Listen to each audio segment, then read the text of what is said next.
నమస్తే, welcome to iDreams Health Time. 1985లో జరిగిన యునైటెడ్ స్టేట్స్లో జరిగిన ఓ సదస్సులో అక్టోబర్ మంత్ని బెస్ట్ క్యాన్సర్ మంత్గా, బెస్ట్ క్యాన్సర్ అవేర్నెస్ మంత్గా ఈ మంత్ని డిక్లేర్ చేయడం జరిగింది. సో ఈ బెస్ట్ క్యాన్సర్ ఎలా వస్తుంది, వచ్చిన తర్వాత దానివల్ల ఫేస్ చేసే పర్యవసానాలు ఏంటి, దాని మీద ఉండే అపోహలు ఏంటి, దాని ట్రీట్మెంట్స్ ఏంటి, ఇవన్నీ డీటెయిల్గా చెప్పడానికి మనతో పాటు ఉన్నారు senior oncologist doctor Pradeep Kumar కానుంచి. ఆయన అడిగి డీటెయిల్గా తెలుసుకుందాం. నమస్తే సార్. నమస్కారం. ప్రదీప్ గారు, మ్యాక్సిమం బ్రెస్ట్ క్యాన్సర్ అవేర్నెస్ మంత్గా ఈ అక్టోబర్ని ఎందుకు చూస్ చేసుకున్నారు? ప్రతి సంవత్సరం కూడా మనము ఇప్పుడు ట్రెండ్ చూస్తుంటే క్యాన్సర్ అనేది చాలా బాగా పెరిగిపోతూ వస్తుంది. సో దీనికి సంబంధించి అవేర్నెస్ అనేది చాలా అవసరం మనలో. అండ్ అలాగని చెప్పేసి క్యాన్సర్ అనేది రకరకాలుగా ఉంటుందన్నమాట. అండ్ బాడీలో ఏ ప్లేస్ నుంచి తీసుకున్నా కానీ ప్రతి ప్లేస్ నుంచి ఏదో ఒక రకమైన క్యాన్సర్ వచ్చే ఛాన్స్ ఉంది. అయితే వీటిలో కొన్ని క్యాన్సర్స్ చాలా ఎక్కువగా ఉన్నాయి. అండ్ మన మెజారిటీ పాపులేషన్లో మనకి ఇవి ఎక్కువ కనిపిస్తుంది క్యాన్సర్ వచ్చే వాటిలో ఒకటి బ్రెస్ట్ క్యాన్సర్ అనమాట, అంటే రొమ్ము క్యాన్సర్ అంటాం. ఇలా మనం ఏం చేస్తున్నాం అంటే ప్రతి నెల ఒక క్యాన్సర్ని తీసుకొని దాని గురించి ప్రజలకి అవగాహన క్రియేట్ చేయడం అనేది చాలా అవసరం. ఈ అవగాహన లేకపోవటం వల్లే చాలామంది దాన్ని ఎర్లీ స్టేజ్లో గుర్తించలేక, దాని ట్రీట్మెంట్స్ ఎలా ఉంటాయో తెలియక, అది క్యాన్సర్ అంటేనే ఒక ప్రాణాంతకమైన వ్యాధి అని ఫిక్స్ అయిపోయి దానికి అసలు ట్రీట్మెంటే తీసుకోకుండా భయపడి ఇంట్లోనే ఉండిపోయి క్యూర్ అయ్యే వాళ్ళు కూడా క్యూర్ కాకుండా అలాగా చాలామంది చనిపోవడం జరుగుతుంది. సో వీటికి ప్రతి నెల మనము ఒక క్యాన్సర్ని తీసుకొని అవగాహన పెంచడానికి ట్రై చేస్తున్నాం. సో అక్టోబర్ మంత్లో బ్రెస్ట్ క్యాన్సర్ని మనం స్పెసిఫిక్గా తీసుకొని దీని గురించి చెప్తున్నాం అన్నమాట. ఓకే, మనకి ఇప్పుడు ఎక్కువగా చనిపోతున్నారని చెప్తూ అంటున్నారు కదా, మ్యాక్సిమం ఈ బ్రెస్ట్ క్యాన్సర్ వల్ల చనిపోయే వాళ్ళు కానీ అసలు సగటున ఎంతమందికి వచ్చే అవకాశాలు ఉంటాయి? బ్రెస్ట్ క్యాన్సర్ ప్రపంచం మొత్తం చూసుకుంటే ఆల్మోస్ట్ అరౌండ్ ఒక 12 నుంచి 15% మందికి ఇప్పుడు బ్రెస్ట్ క్యాన్సర్తో ఎఫెక్ట్ అవుతూ ఉన్నారు. వీళ్ళలో క్యాన్సర్స్ వచ్చిన వాళ్ళలో బ్రెస్ట్ క్యాన్సర్ శాతం almost 20 to 25% members breast cancer వాళ్ళే ఉన్నారనమాట. సో బ్రెస్ట్ క్యాన్సర్ వచ్చిన వాళ్ళు ఈ మరణాల శాతం కూడా ఆల్మోస్ట్ చాలామంది అట్లా ఇది 25% వరకు కూడా వీళ్ళు బ్రెస్ట్ క్యాన్సర్ వల్ల మరణించిన వాళ్ళు కూడా ఉన్నారనమాట. సో కాకపోతే ఈ లాస్ట్ దశాబ్ద కాలం చూసుకుంటే ఈ యొక్క ఇన్సిడెన్స్ అంటాం, అంటే కొత్తగా డిటెక్ట్ అయ్యే బ్రెస్ట్ క్యాన్సర్ అన్నమాట, ఇవి పెరుగుతూ వస్తున్నాయి. ఇది ఇంకా కూడా పెరిగే ఛాన్స్ ఉందన్నమాట. ఓకే, మనకి అసలు బ్రెస్ట్ క్యాన్సర్ ఎలా వస్తుంది? ఫస్ట్ ఆ బ్రెస్ట్ క్యాన్సర్ అంటే ఏంటి అసలు? బ్రెస్ట్ క్యాన్సర్ అంటే మనకి తెలుగులో చెప్పుకుంటే రొమ్ము క్యాన్సర్ అంటాము. అంటే మన రొమ్ము యొక్క కణజాలం ఏదైతే ఉందో ఈ కణజాలంలో నుంచి ఏదైనా ఒక కణం నుంచి కానీ ఒక కణతిలాగా ఫామ్ అయితే దాన్ని బ్రెస్ట్ క్యాన్సర్ అంటాం అన్నమాట. బ్రెస్ట్ క్యాన్సర్ రావడానికి మన రొమ్ములో ఉండే రకరకాల టిష్యూస్ ఉంటాయి. సపోజ్ మనకి ఇప్పుడు ఫ్యాట్ టిష్యూ ఉండొచ్చు, లేకపోతే మిల్క్ ప్రొడ్యూస్ చేసే గ్లాండ్స్ ఉండొచ్చు, లేకపోతే వాటిని సప్లై చేసే డక్ట్స్ అంటాం. ఈ ఏ యొక్క కణజాలం నుంచి అయినా మనకి బ్రెస్ట్ క్యాన్సర్ డెవలప్ అవ్వచ్చు అనమాట.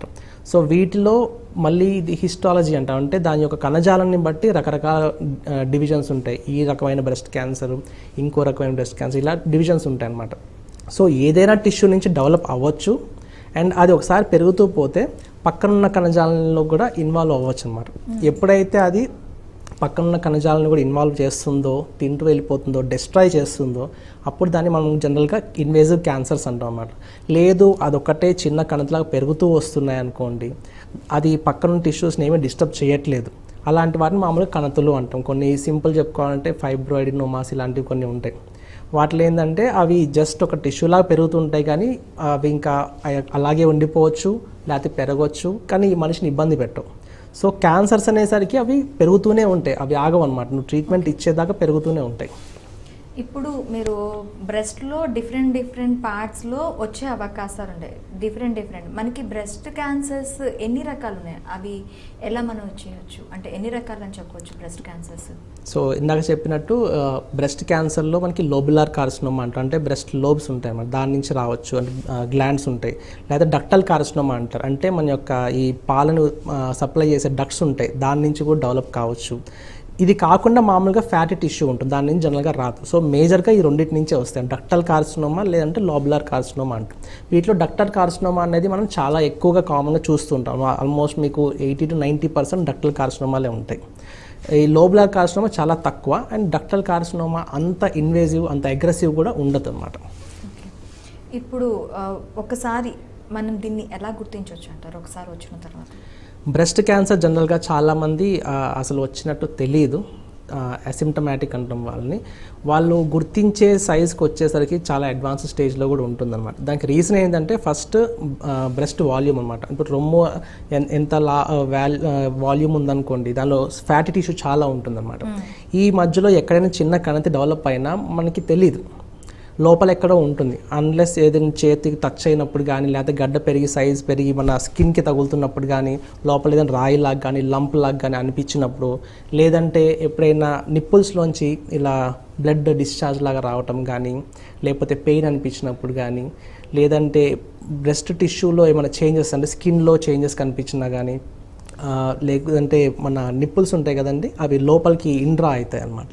ఇలాంటి ఏమైనా డిఫరెంట్ చేంజెస్ కనిపించినప్పుడు ఒకసారి అట్లీస్ట్ సెల్ఫ్ ఎగ్జామినేషన్ చేసుకున్నా కానీ మనకి తెలుస్తుంది. లోపల ఎక్కడైనా చిన్న కణితిలాగా, చిన్న గడ్డలాగా, రాయిలాగా అనిపించినా కానీ వెంటనే దాన్ని పరీక్ష చేసుకోవటం అవసరం. చాలామంది ఏంటంటే వదిలేస్తారు, పట్టించుకోరు. ఈ సెల్ఫ్ ఎగ్జామినేషన్ అనేది చాలామందికి తెలియదు, అలవాటు కూడా లేదు. ఎప్పుడో అది పెద్దదయ్యి గడ్డలాగా తగులుతున్నప్పుడు అప్పుడు డాక్టర్ దగ్గరికి వస్తారు, కానీ రెగ్యులర్గా చెక్ చేసుకునే అలవాటు లేదు. సో అది వచ్చేదాకా తెలియదు అనమాట. ఓకే, ఈ సిమ్టమ్స్ లేకుండా కూడా వచ్చే అవకాశాలు ఉంటాయంటారా? సిమ్టమ్స్ లేకుండా అంటే చెప్పా కదండి, ఆల్మోస్ట్ 50 to 60% మందికి ఏ సిమ్టమ్ తెలియదు. ఎప్పుడో మ్యామోగ్రామ్ తీసినప్పుడు బయటపడటము, లేదంటే ఇట్లా సెల్ఫ్ ఎగ్జామినేషన్ అవేర్నెస్ చెప్పినప్పుడు అప్పుడు చెక్ చేసుకున్నప్పుడు బయటపడటం, అప్పటిదాకా వాళ్ళకు ఉన్నది కూడా తెలియదు. దానికి కారణం చాలా చిన్నగా ఉండొచ్చు, అండ్ వాళ్ళ దానికి ఎగ్జామినేషన్ చేసుకోవటే అవగాహన లేకపోవటం అనమాట. మనకి క్లినికల్గా సంబంధించి ఎటువంటి టెస్టులు దీనికి అవైలబుల్గా ఉన్నాయి? బ్రెస్ట్ క్యాన్సర్కి మెయిన్గా ఉపయోగపడేది ఏంటంటే మ్యామోగ్రామ్లో ఏంటంటే ఎంత చిన్న గడ్డ ఉన్నా కానీ మనకి ఇమీడియట్గా తెలిసిపోతుంది. అండ్ చాలా సింపుల్ టెస్ట్ అది, ఎక్స్రే తీసినంత ఈజీగా బ్రెస్ట్కి మ్యామోగ్రామ్ తీస్తాం అనమాట. అండ్ మ్యామోగ్రామ్లో ఎప్పుడైనా చిన్న గడ్డ డిఫరెన్షియేట్ వచ్చింది అనుకోండి, అది మనకి దాన్ని గ్రేడింగ్ చేస్తాం. ఇది బినైన్ టిష్యూవా, లేకపోతే క్యాన్సరస్ లాగా అనిపిస్తుందా, హైలీ సస్పిషియస్ ఉందా, లేకపోతే బార్డర్ లైన్ ఉందా, ఇలా ఒక గ్రేడింగ్ ఉంటుంది అనమాట. చాలా వరకు 80-90% ఎలా ఉంటాయంటే అన్ని గడ్డలు క్యాన్సర్లు కావు. 80-90% మామూలు సేఫ్ బినైన్ ట్యూమర్స్ అంటాం. అట్లా ఫైబ్రాయిడినోమాస్ కావచ్చు, లేకపోతే ఫ్యాటీ టిష్యూ గ్లోబ్యూల్స్ కావచ్చు, లేకపోతే ఇన్ఫెక్షన్ నుంచి చిన్న సిస్ట్ లాగా కూడా ఫామ్ అవ్వచ్చు. అన్ని గడ్డలానికి కనిపిస్తాయి. సో అల్ట్రాసౌండ్ తీసినప్పుడు కొంచెం డిఫరెన్సెస్ తెలుస్తాయి అనమాట. ఎప్పుడైతే అది ఎగ్జాక్ట్ అదా కాదా తెలుసుకోవాలంటే దాన్ని సూది పరీక్ష చేస్తాం అనమాట. బయాప్సీ కానీ ఎఫ్ఎన్ఏసీ కానీ చేస్తాం. దానిలో మనకి ఆ టిష్యూ ఎప్పుడైతే మైక్రోస్కోప్ కింద పెట్టి చూస్తామో అవి క్యాన్సర్ కణాలు ఉన్నాయా, లేకపోతే ఈ బినైన్ ట్యూమర్స్ ఉన్నాయా, లేకపోతే ఏమైనా ఇన్ఫెక్షన్ ఉందా, ఇన్ఫ్లమేషన్, ఇలాంటివన్నీ తెలిసిపోతాయి అనమాట. ఇది ఇమేజింగ్లో. ఇది కాకుండా ఇంకా ఫర్దర్ కావాలంటే సిటీ స్కాన్ తీయచ్చు. సిటీ స్కాన్ తీస్తే ఏమవుతుందంటే అది ఎంత సైజులో ఉంది, ఏ కణజాలాన్ని ఇన్వాల్వ్ అయ్యింది, అంటే ఛాతి స్కిన్ కూడా ఇన్వాల్వ్ అయిందా, లేకపోతే వెనక సైడ్ ఉన్న మన ఛాతి మజిల్స్ ఉంటాయి కదా వాటి దాకా కూడా పాకి ఉన్నదా, లేకపోతే చుట్టుపక్కల ఉన్న వాటిని తినేసిందా, లేదంటే అక్కడి నుంచి మనకి జనరల్గా ఏమవుతుందంటే ప్రతి రొమ్ము ఎలా ఉంటుందంటే ఇక్కడ నుంచి డ్రైనేజ్ ఉంటుంది అన్నమాట, లింఫ్ నోడ్స్ అంటాం. అవన్నీ మనకి ఆర్మ్ పిట్లోకి వెళ్తాయి అన్నమాట.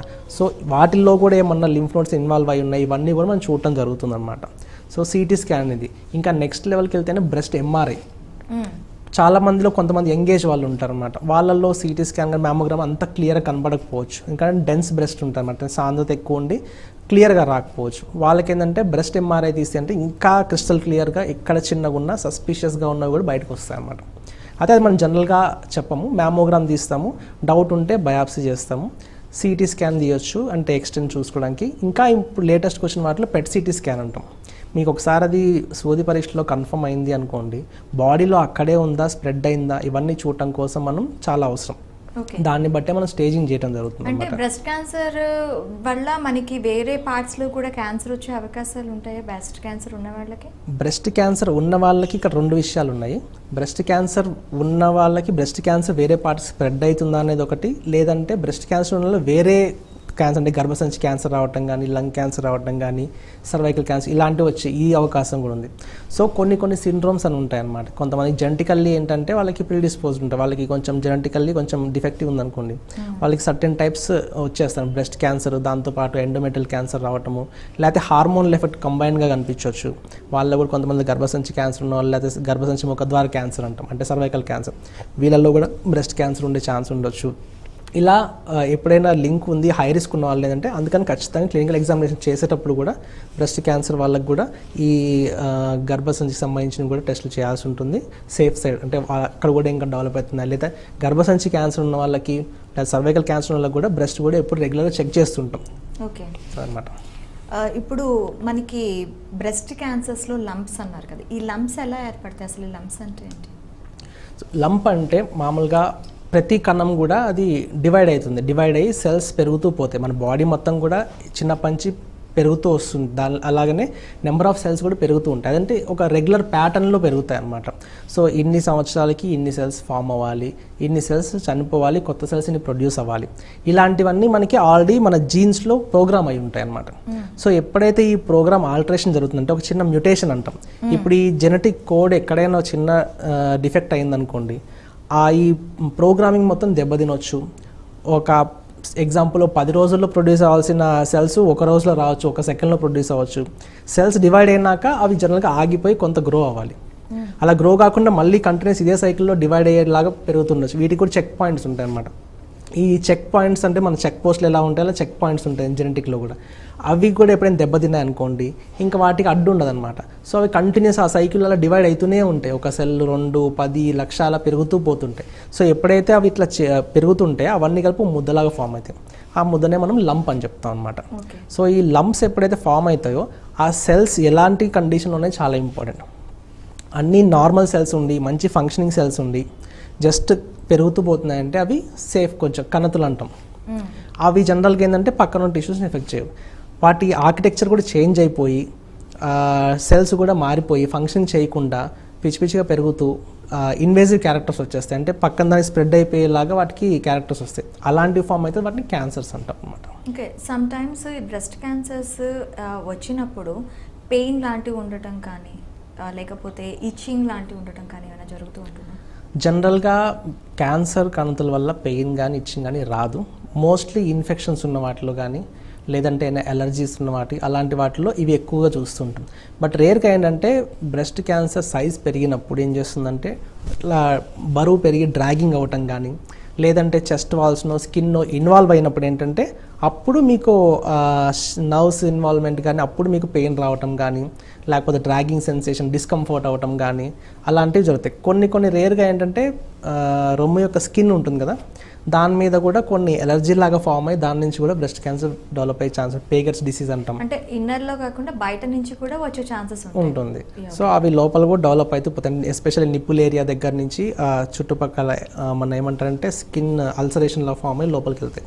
ఇవి కొన్ని రకాల క్యాన్సర్స్ ఉంటాయి బ్రెస్ట్ క్యాన్సర్లు. అలాంటి వాటిలో మనం కొంచెం రేర్గా ఇట్లా ఎలర్జీ లాగా కనిపించడం కానీ, దురద పెట్టడం కానీ, నొప్పిగా ఇలాంటివి చూస్తుంటాం. కొన్నిట్లో ఏంటంటే డైరెక్ట్ స్కిన్కి ఓపెన్ అయిపోయి అల్సర్స్ లాగా ఫామ్ అవుతాయి. అంటే బ్రెస్ట్ క్యాన్సర్స్ అనగానే ఫస్ట్ ఆడవాళ్ళకి మాత్రమే వస్తున్నాయి అంటారు. ఇది ఓన్లీ ఆడవాళ్ళలో వచ్చేదేనా, లేకపోతే మగవాళ్ళలో వస్తూ ఉంటుందా? బ్రెస్ట్ క్యాన్సర్ అనేది ఆడవాళ్ళలో వచ్చేది మాత్రమే అనేది అపోహ. మగవాళ్ళలో కూడా రావచ్చు. కాకపోతే బ్రెస్ట్ క్యాన్సర్ ఆడవాళ్ళలో వచ్చేది చాలా ఎక్కువ, రేర్గా వస్తుంది మగవాళ్ళలో. ఎందుకంటే దీనికి మెయిన్ రీజన్ ఏంటంటే బ్రెస్ట్ టిష్యూ ఉండటం. ఎంత ఎక్కువ టిష్యూ ఉంటే మీకు అంత రిస్క్ ఉన్నట్టు. సో ఇప్పుడు బ్రెస్ట్ టిష్యూ ఆడవాళ్ళలో జనరల్గా ఎక్కువ ఉంటుంది. మగవాళ్ళలో ఏంటంటే డెవలప్మెంట్లోనే ఆ టిష్యూ మొత్తం వెళ్ళిపోతుంది అనమాట. ఎవరిలో అయితే కొంచెం రెమినెంట్ లాగా ఉండి జెనెటికల్లీ ప్రాబ్లం ఉందో వాళ్ళల్లో ఛాన్స్ ఉంటుందన్నమాట. ఓకే, మరి మగవాళ్ళలో వచ్చే బ్రెస్ట్ క్యాన్సర్స్ ఎన్ని రకాలు ఉన్నాయి, అవి వాటిని ఎలా డయాగ్నోస్ చేస్తారు? బ్రెస్ట్ క్యాన్సర్ మగవాళ్ళకి వచ్చినా కానీ ఆడవారికి వచ్చినా కానీ సిమ్టమ్స్ కానీ టైప్స్ కానీ అన్నీ సేమే ఉంటాయి. మోస్ట్లీ వాళ్ళల్లో వీళ్ళు వచ్చే టైప్ ఆఫ్ బ్రెస్ట్ క్యాన్సర్ అన్నీ సేమ్ ఉంటాయి. కాకపోతే ఏంటంటే బ్రెస్ట్ క్యాన్సర్ మగవాళ్ళలో గుర్తించడం కొంచెం ఈజీ అవుతుంది. ఎందుకంటే ఏ చిన్న గడ్డ ఫామ్ అయినా వాళ్ళకి అబ్నార్మల్గా అనిపిస్తుంది. సో ఇమీడియట్గా డాక్టర్ దగ్గరికి వెళ్ళటము, టెస్ట్ చేసుకోవడం జరుగుతుంది. ట్రీట్మెంట్లో కూడా ఏ డిఫరెన్సెస్ ఉండవు. వాళ్ళకి వీళ్ళకి సేమ్ ట్రీట్మెంట్స్ ఉంటాయి అన్నమాట. ఇంకొకటి డిఫరెన్స్ ఎక్కడ వస్తుంది అంటే ఆడవారిలో ఈ హార్మోనల్ సైకిల్స్ నడుస్తుంటాయి, ఈస్ట్రోజన్ ప్రొజెస్ట్రాన్ సైకిల్స్ ఈ ఋతుక్రమంతో పాటు. సో వాటి యొక్క ఎఫెక్ట్ మెయిన్గా బ్రెస్ట్ టిష్యూ మీద ఉండి దాని నుంచి బ్రెస్ట్ క్యాన్సర్ ఫామ్ అయ్యే ఛాన్స్ ఎక్కువ ఉంటాయి. అందుకనే ఆడవారిలో ఎక్కువ ఛాన్స్ ఉంటుంది. ఈ సైకిల్స్ మగవారిలో ఉండవు కాబట్టి చాలా రేర్ ఈ ఎఫెక్ట్ ఉండడం అనమాట. అంటే రేర్ కానీ వచ్చే అవకాశం అయితే ఉంటుంది. మరి వీటికి ట్రీట్మెంట్స్కి సంబంధించి అంటే ఫస్ట్ ఆఫ్ ఆల్ ఇవి ఎంతవరకు అంటే మగాళ్ళలో కానీ ఆడవాళ్ళలో కానీ ఇవి ఎంతవరకు ప్రాణాంతకంగా ఉంటాయి, అంటే ప్రాణాలు పోయే స్టేజ్ వరకు వెళ్తాయి ఇవి? ఓకే, ఏ క్యాన్సర్ అయినా కానీ ఎర్లీ స్టేజ్లో గుర్తించినప్పుడు అవి ప్రాణాంతకంగా ఉండవు. అండ్ ఇప్పుడు ఉన్న ట్రీట్మెంట్ ఎఫెక్ట్స్ కానీ లైక్ సర్జరీ కానీ రేడియేషన్ కానీ కీమోథెరపీ కానీ ఇంకా కొత్తగా వస్తున్న ఇమ్యూనోథెరపీ కానీ టార్గెట్ థెరపీ కానీ ఇట్లా రకరకాల ట్రీట్మెంట్స్ పెరుగుతున్నాయి కాబట్టి ఈవెన్ అడ్వాన్స్ స్టేజ్లో కూడా మనం చాలా వరకు ట్రీట్మెంట్ చేయడం జరుగుతుంది. బట్ ఎప్పుడైతే ఇవి లోకల్ అంటే అది ఉన్న ప్రదేశం నుంచి దాటి బాడీలో స్ప్రెడ్ అవుతాయో దాన్ని మనం స్టేజ్ 4 అని చెప్తాం జనరల్గా. ఈ స్టేజ్ 4 కానీ వీటిలో మెటాస్టేసిస్ అని చెప్తాం. ఇవి ఎప్పుడైతే వస్తాయో మన యొక్క ట్రీట్మెంట్ క్యూర్ అయ్యే ఛాన్సెస్ తగ్గిపోతాయి. ఇవి ఇలా వదిలేస్తే మాత్రం ఖచ్చితంగా ప్రాణాంతకం అవుతాయి. అండ్ ఇంకొకటి అది యొక్క ఎంత ఫాస్ట్గా పెరుగుతున్నాయనేది చాలా అవసరం. కొంతమందిలో వచ్చే బ్రెస్ట్ క్యాన్సర్ చాలా స్లోగా 2-3 ఇయర్స్లో పెరుగుతూ రావచ్చు. కొంతమందిలో వితిన్ 2-3 మంత్స్లో చాలా అగ్రెసివ్గా ఫాస్ట్గా పెరుగుతూ పోవచ్చు. సో దానివల్ల కూడా మన టైం డిలే ఉందనుకోండి ట్రీట్మెంట్ టైంలో ఈ లోపలనే అది పెరిగి ప్రాణాంతకం అయిపోవచ్చు. సో ఏదైనా కానీ మనం డయాగ్నోసిస్ చేసిన దగ్గర ట్రీట్మెంట్ చేసుకునే ఈ గోల్డెన్ పీరియడ్ అనేది వేస్ట్ చేసుకోకూడదు, చాలా అవసరం అన్నమాట. అంటే ఈ బ్రెస్ట్ క్యాన్సర్ అనేది ఓన్లీ బ్రెస్ట్ వరకే పరిమితమే ఉంటుందా, లేకపోతే బాడీలో ఇంకెక్కడికైనా స్ప్రెడ్ అయ్యే అవకాశాలు ఉంటాయా? సో ఏ క్యాన్సర్ అయినా కానీ ఉన్న చోట పెరుగుతూ వస్తుంది. ఒకసారి ఆ ఏరియా దాటి మనం రక్తనాళాల నుంచి కానీ లింఫ్ గ్లాండ్స్ అంటాం, లింఫ్ నోడ్స్ వాటి నుంచి కానీ లేకపోతే డైరెక్ట్ స్ప్రెడ్ పక్కన ఉన్న టిష్యూస్ని కూడా తినేస్తూ వెళ్ళిపోతాయి. ఓకే. సో ఈ 3 దారుల్లోంచి బాడీలో ఎక్కడికైనా స్ప్రెడ్ అవ్వచ్చు. అందుకే దాన్ని మనం జనరల్గా ఇన్వేజివ్ క్యాన్సర్స్ అంటాం. సో ఒక చాట్ వచ్చింది కాబట్టి అక్కడే ఉంటుందని గ్యారంటీ, వదిలేస్తే బాడీ మొత్తం స్ప్రెడ్ అవుతుంది. బోన్స్కి వెళ్ళొచ్చు, లంగ్స్కి వెళ్ళొచ్చు, బ్రెయిన్కి కూడా వెళ్ళొచ్చు. ఈ స్టేజ్కి వచ్చినా చాలా క్రిటికల్ అవుతుంది. ట్రీట్మెంట్స్ కూడా చాలా కష్టం, ఆ టైంలో క్యూర్ చేయడం చాలా కష్టం. సో వాళ్ళని ఓన్లీ మనం మేనేజ్ చేయగలుగుతాం, ఎంతవరకు సర్వైవ్ చేయగలుగుతాం అనేది. టెస్ట్లు ఎన్ని అవైలబుల్గా ఉన్నాయి దీని గురించి సంబంధించి? బ్రెస్ట్ క్యాన్సర్కి మెయిన్గా అన్నిటికంటే ఫస్ట్ ఇంపార్టెంట్ క్లినికల్ ఎగ్జామినేషన్. అది డాక్టర్ అనే కాదు, ఎవరు మన ప్రతి ఒక్కరు కూడా ఇంట్లో కూడా చేసుకోవచ్చు అనమాట. సెల్ఫ్ బ్రెస్ట్ ఎగ్జామినేషన్ అక్కడి నుంచే మనం యాక్చువల్గా మొదలు పెట్టవచ్చు. సెల్ఫ్ బ్రెస్ట్ ఎగ్జామినేషన్ చేసుకుంటే లాభం ఏంటి అంటే ఎంత ఎర్లియస్ట్ స్టేజ్లో ఏ చిన్న గడ్డ వచ్చినా కానీ ఇమీడియట్గా ఐడెంటిఫై చేసి మీరు డాక్టర్కి చూపించవచ్చు. అది ఏంటో తెలుసుకొని ఒకవేళ బ్రెస్ట్ క్యాన్సర్ అనుకోండి వెరీ ఎర్లీ స్టేజ్లో అయితే చాలా సింపుల్ ట్రీట్మెంట్స్తో పోతాయి, క్యూర్ అయిపోతాయి. అది నెక్స్ట్ స్టెప్ అయినా డాక్టర్ దగ్గర క్లినికల్ ఎగ్జామినేషన్ చేయించుకోవడం. రెగ్యులర్ ఫాలోఅప్స్లో ఉన్నారనుకోండి వాళ్ళు బ్రెస్ట్ క్యాన్సర్కి సంబంధించిన టెస్ట్లు చేస్తారు. క్లినికల్ ఎగ్జామినేషన్ చేసినప్పుడు వాళ్ళకి కానీ ఏ చిన్న గడ్డ అనిపించినా కానీ లేకపోతే రొమ్ము యొక్క స్కిన్ మీద కానీ నిప్పుల్స్ కానీ డిఫరెన్స్ వచ్చినా కానీ ఇమ్మీడియట్గా ఫర్దర్ ఎవాల్యుయేషన్ చేయడం జరుగుతుంది.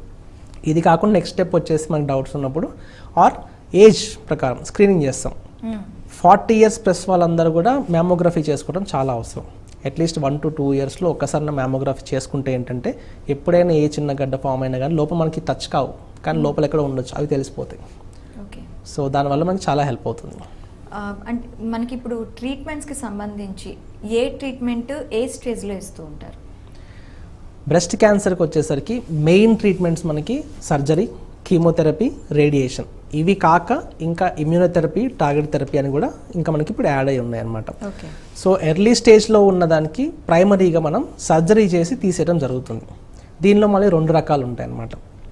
పూర్తిగా రొమ్ము మొత్తాన్ని తీసేయటమా, లేకపోతే కణతి ఎంతవరకు ఉందో అంతవరకు కట్ చేసి తీసేయటమా, ఇవి 2 రకాలు ఉంటాయి అన్నమాట. సో ఒకటి మ్యాస్టెక్టమీ అంటాము, ఇంకోటేమో బ్రెస్ట్ కన్జర్వింగ్ సర్జరీ అంటాం అనమాట. సో మరీ ఎక్స్టెన్సివ్గా ఉంది ఆర్ మల్టీఫోకల్ అంటే ఎక్కువ ఒకటే కాకుండా 2-3 గడ్డలు ఉన్నాయి, అలాంటివన్నీ చూసినప్పుడు ఏమవుతుందంటే వాటిని కంప్లీట్గా బ్రెస్ట్ మొత్తం తీసేస్తారు. దాన్ని మ్యాస్టెక్టమీ అని చెప్పాం. దీనిలో కూడా మళ్ళీ రకరకాలు ఉంటాయి. అంటే ఓన్లీ బ్రెస్ట్ టిష్యూ తీస్తారా, దాని కింద మజిల్ కలిపి తీస్తారా, లేదంటే పక్కనున్న ఆర్మ్పిట్స్లో ఉన్న లింఫ్ నోడ్స్ ఇవన్నీ కలిపి తీస్తారా, ఇవన్నీ రకరకాల స్టేజ్ని బట్టి అది ఎంతవరకు ఎక్స్టెండ్ అయిందో దాన్ని బట్టి మనం చేయడం జరుగుతుంది.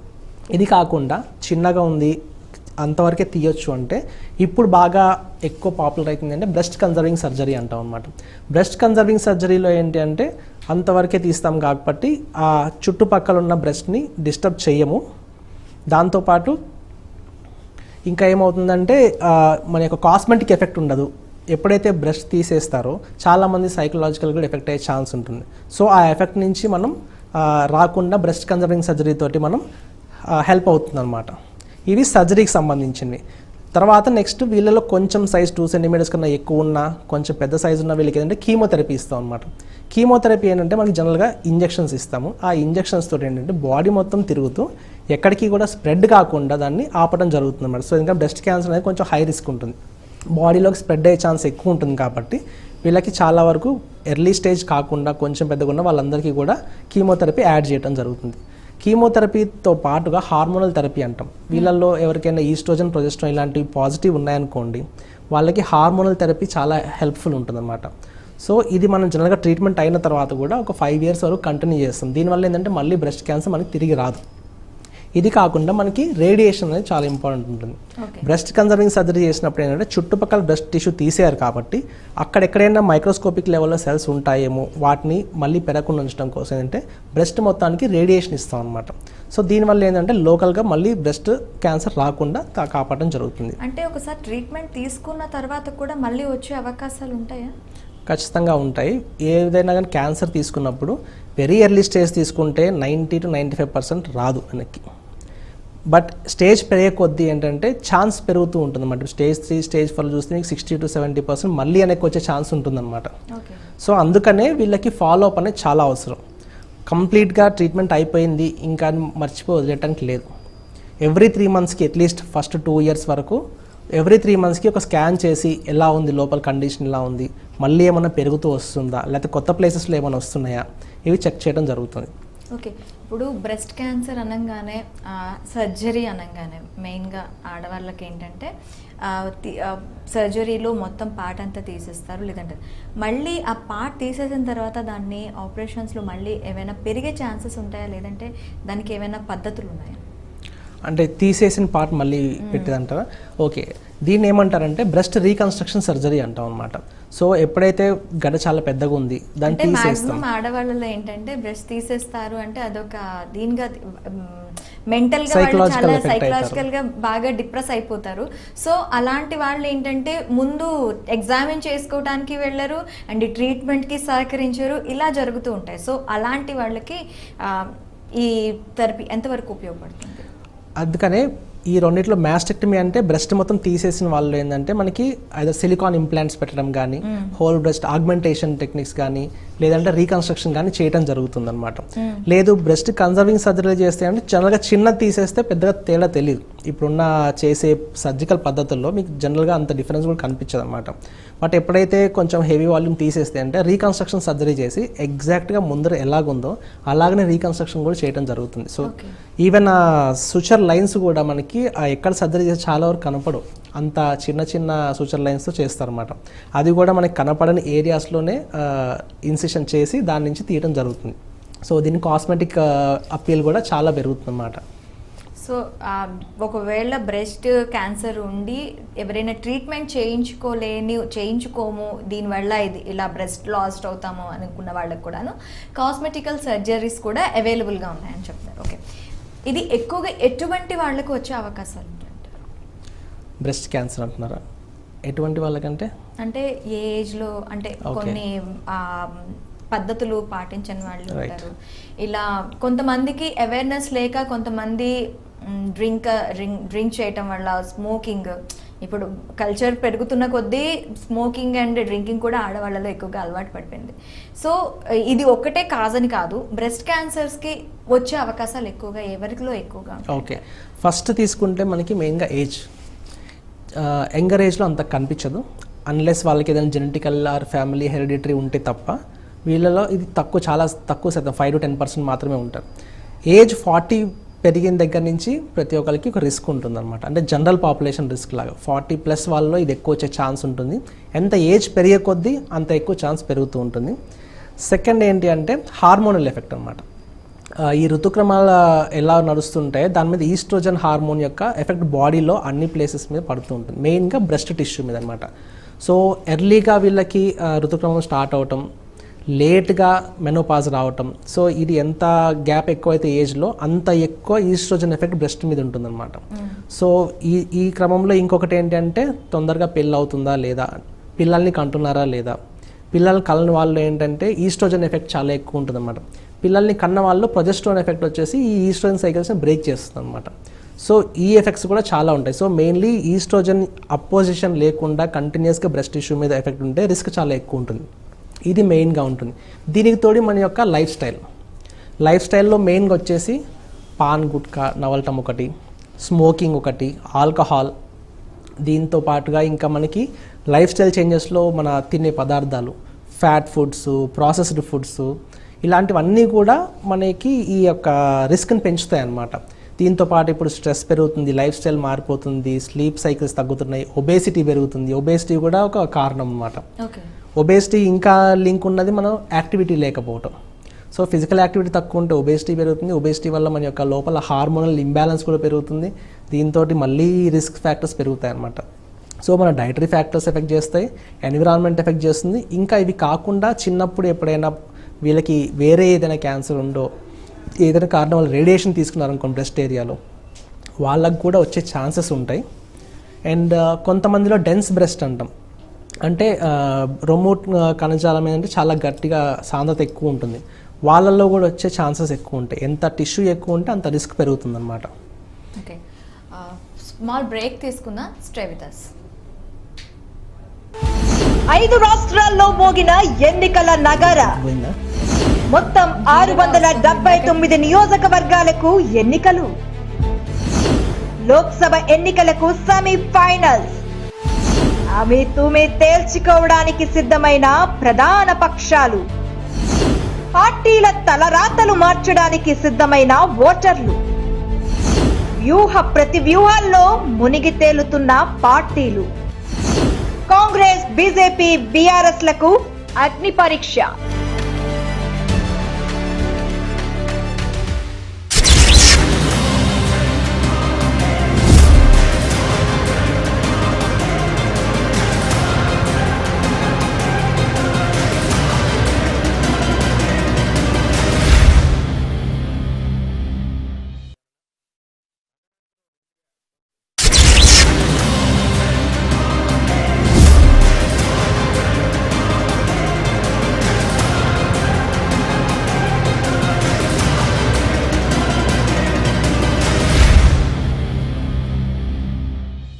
అభ్యర్థులపై బీజేపీ మల్లగుల్లాలు. పెద్దల అప్రూవల్ కోసం ఢిల్లీ చేరిన లిస్ట్. 39తో తొలి లిస్ట్ ఇవ్వడానికి ఆపసోపాలు. ఫస్ట్ లిస్ట్ లో ముఖ్య నేతలకే టికెట్లు. పార్టీని వీడుతున్న ముఖ్య నేతలు. చివరి నిమిషం వరకు ఈటల కూడా డౌటే. 80 స్థానాల్లో క్యాండిడేట్ల కోసం సర్చింగ్. విజయం మాదే అంటున్న బీజేపీకి అభ్యర్థుల కరువా? జాతీయ నేతల టూర్లతో కమలం వికసిస్తుందా?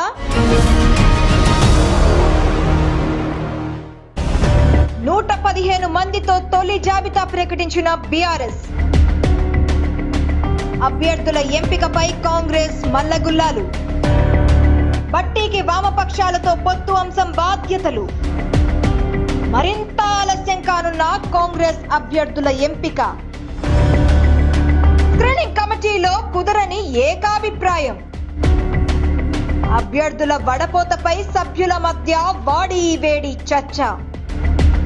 70కి పైగా నియోజకవర్గాల్లో భేదాభిప్రాయాలు. బీసీలకు 34 టికెట్లు ఇస్తామన్న హామీపై కసరత్తు. 10 సెగ్మెంట్లపై ముందుకు సాగని చర్చ. ఒక పేరు ప్రతిపాదనతో రాహుల్ ఆగ్రహం. ప్రత్యామ్నాయాన్ని చెప్పుకునే కాంగ్రెస్ గట్టెక్కుతుందా?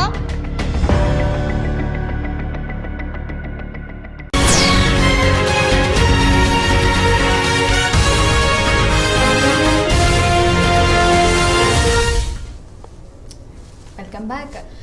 స్క్రీనింగ్ ద్వారా మనం బ్రెస్ట్ క్యాన్సర్స్ని ఎంతవరకు గుర్తించవచ్చు అంటారు? స్క్రీనింగ్ అనేది బ్రెస్ట్ క్యాన్సర్లో చాలా ఇంపార్టెంట్ ఇష్యూ అనమాట. స్క్రీనింగ్స్లో అన్నిట్లో కల్లా ఇది చాలా పాపులర్ కూడా అయింది. ఎందుకంటే బ్రెస్ట్ క్యాన్సర్ స్క్రీనింగ్ అనేది చాలా ఈజీ. వెరీ సింపుల్గా ఒక మ్యామోగ్రామ్ చేస్తే సరిపోతుంది. అండ్ ఇది 40 ఇయర్స్ దాటిన ప్రతి ఒక్క ఆడవారిలో చేయటం చాలా అవసరం అనమాట. And every 1 year or every 2 ఇయర్స్కి ఒకసారి చేసుకుంటూ వెళ్తే సరిపోతుంది. అండ్ ఎవరికైనా ఫ్యామిలీలో ఆల్రెడీ బ్రెస్ట్ క్యాన్సర్ వచ్చిన వాళ్ళు ఉంటే మాత్రం వాళ్ళు వచ్చిన ఏ ఏజ్లో అయితే వాళ్ళకి వచ్చింది, సపోజ్ 50 ఏళ్ళకో లేకపోతే 40 ఇయర్స్కి వచ్చింది అనుకోండి, వీళ్ళు 30 ఏళ్ళ దగ్గర నుంచి 10 ఏళ్ళ ముందర నుంచే స్క్రీనింగ్ చేసుకోవడం చాలా అవసరం అనమాట.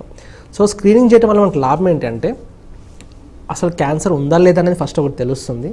ఒకవేళ ఎప్పుడైనా పొరపాటున డెవలప్ అవుతున్నా దాన్ని ఫస్ట్ స్టేజ్లోనే పట్టుకోవడం జరుగుతుంది అనమాట. దీనివల్ల 100% క్యూర్ చేయడం జరుగుతుంది. సో స్క్రీనింగ్ ప్రోగ్రామ్స్ అనేది చాలా అవసరం. ఓకే, మనకి వేరే ఏదైనా వ్యాధులు ఉండటం వల్ల మనకి బ్రెస్ట్ క్యాన్సర్ వచ్చే అవకాశం ఉందా? అంటే వేరే క్యాన్సర్స్ ఉండటం వల్ల బ్రెస్ట్ క్యాన్సర్స్ వచ్చే అవకాశాలు, అలాగే మనకి షుగర్, తర్వాత బీపీ ఇలాంటి జెనెటికల్ వ్యాధులు ఏమైనా ఉండటం వల్ల వచ్చే అవకాశాలు ఎక్కువైనా ఉంటాయి? క్యాన్సర్ అనేది వేరే నార్మల్ టిష్యూస్ నుంచి లైక్ బీపీలు, షుగర్లు అలాంటి వాటి నుంచి అయితే సంబంధం ఉండదు. కాకపోతే ఒబేసిటీ, ఇది మనం ఒకటి గమనించుకోవాలి. ఒబేసిటీ ఉన్న వాళ్ళలో వచ్చే ఛాన్స్ ఉంటుంది.